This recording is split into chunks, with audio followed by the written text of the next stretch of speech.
శ్రీ మాత్రే నమః. మెదక్ జిల్లా నాగసానపల్లి, తెలంగాణ రాష్ట్రంలో హైదరాబాద్‌కి అతి చేరువలో ఉన్నటువంటి శక్తిపీఠం ఏడుపాయల వనదుర్గా భవానీ ఆలయం.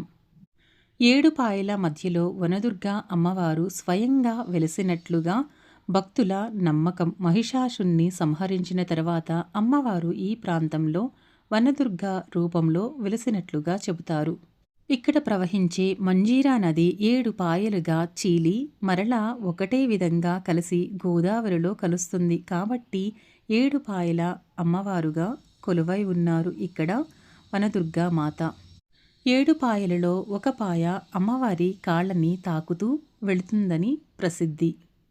మరొక కథనం ప్రకారం సప్తఋషులు ఇక్కడ తపస్సు చేసి దేవిని ప్రసన్నం చేసినట్లుగా భక్తుల యొక్క విశ్వాసం. దీన్ని మనం పార్ట్ 2లో తెలుసుకుందాం.